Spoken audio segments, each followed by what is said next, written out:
ആകാശവാണി. നമസ്കാരം. പ്രത്യേക വാർത്താ ബുള്ളറ്റിൻ വായിക്കുന്നത് ഹരിഷ്ണ.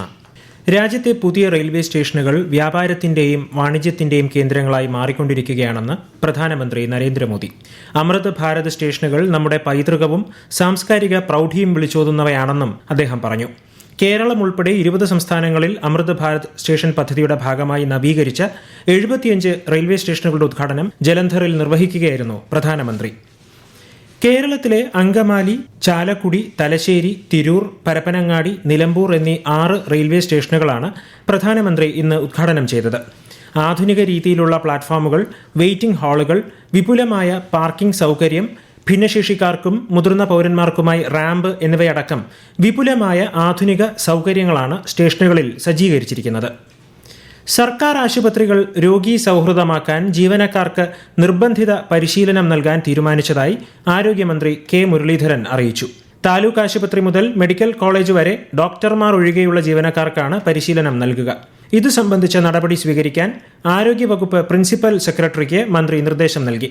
ആശുപത്രികളിലെ ജീവനക്കാരുടെ ഭാഗത്തു നിന്നുള്ള പെരുമാറ്റം സംബന്ധിച്ച് രോഗികളിൽ നിന്നും കൂട്ടിരിപ്പുകാരിൽ നിന്നും പരാതികൾ വർദ്ധിക്കുന്ന സാഹചര്യത്തിലാണ് നിർബന്ധിത പരിശീലനം ആരംഭിക്കാൻ തീരുമാനിച്ചതെന്ന് മന്ത്രി വ്യക്തമാക്കി. സംസ്ഥാനത്ത് ഇന്നും ഭാഗിക വൈദ്യുത നിയന്ത്രണത്തിന് സാധ്യത എന്ന് KSEB. സംസ്ഥാനത്ത് മഴ മാറി നിൽക്കുന്ന സാഹചര്യത്തിൽ ഇന്നത്തെ വൈദ്യുതി ഉപഭോഗം മുൻ ദിവസങ്ങളെ അപേക്ഷിച്ച് ഏകദേശം 400 മുതൽ 500 മെഗാവാട്ട് വരെ വർദ്ധിക്കാൻ സാധ്യതയുണ്ട്. എൽ നിനോ പ്രതിഭാസത്തെ തുടർന്നുണ്ടായ മഴക്കുറവും അന്തരീക്ഷ താപനില താരതമ്യേന ഉയർന്ന നിലയിൽ തുടരുന്നതുമാണ് വൈദ്യുതി ഉപഭോഗം ഗണ്യമായി വർദ്ധിക്കാൻ കാരണം. ഈ സാഹചര്യത്തിലാണ് ഭാഗിക വൈദ്യുത നിയന്ത്രണം ഏർപ്പെടുത്തുന്നത്. സാങ്കേതിക മേഖലയിൽ വലിയ മാറ്റം നടക്കുന്ന ഈ കാലത്ത് എഞ്ചിനീയറിംഗ് വിദ്യാഭ്യാസ രംഗവും അത്തരം മാറ്റങ്ങൾ ഉൾക്കൊള്ളണമെന്ന് ഉന്നത വിദ്യാഭ്യാസ മന്ത്രി Roji M John Kozhikode government engineering കോളേജിൽ ആരംഭിച്ച ടെക്നോളജി ബിസിനസ് ഇൻക്യുബേറ്ററിന്റെയും BPM ഇൻഡസ്ട്രി ഇൻസ്റ്റിറ്റ്യൂട്ട് കോറിഡോറിന്റെയും ഉദ്ഘാടനം നിർവഹിക്കുകയായിരുന്നു മന്ത്രി. ഇന്ത്യയിലെ ഏറ്റവും വലിയ ആഗോള ടെക്സ്റ്റൈൽ മേളയായ ഭാരത് ടെക്സ് 2026 ന്യൂഡൽഹിയിൽ സമാപിച്ചു. തുണി നിർമ്മാണം, സോഴ്സിംഗ്, നവീകരണം, നിക്ഷേപം എന്നിവയ്ക്കുള്ള മുൻനിര ആഗോള ലക്ഷ്യസ്ഥാനമെന്ന നിലയിൽ രാജ്യത്തിന്റെ സ്ഥാനം ഉറപ്പിക്കുന്നതായിരുന്നു മേള. 130 രാജ്യങ്ങളിൽ നിന്നുള്ള പ്രതിനിധികൾ പരിപാടിയിൽ പങ്കെടുത്തു.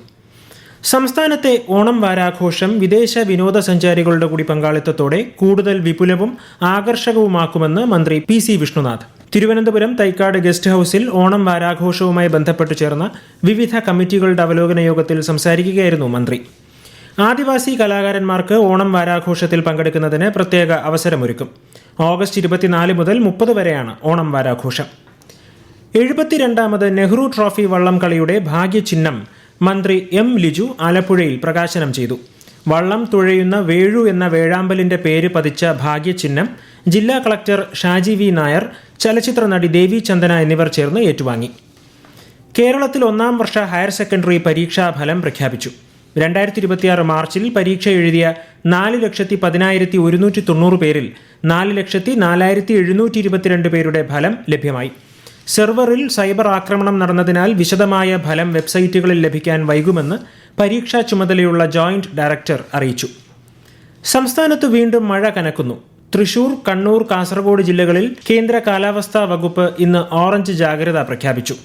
പത്തനംതിട്ട, കോട്ടയം, എറണാകുളം, ഇടുക്കി, പാലക്കാട്, മലപ്പുറം, കോഴിക്കോട്, വയനാട് ജില്ലകളിൽ മഞ്ഞ ജാഗ്രതയാണ്. വടക്കൻ കേരളത്തിൽ നാളെയും മറ്റന്നാളും ഒറ്റപ്പെട്ട ശക്തമായ മഴയ്ക്ക് സാധ്യതയുണ്ട്. കോട്ടയം സർക്കാർ മെഡിക്കൽ കോളേജിൽ പുതുതായി സജ്ജമാക്കിയ സ്കിൻ ബാങ്കിൽ ആദ്യത്തെ ചർമ്മദാനം നടന്നു.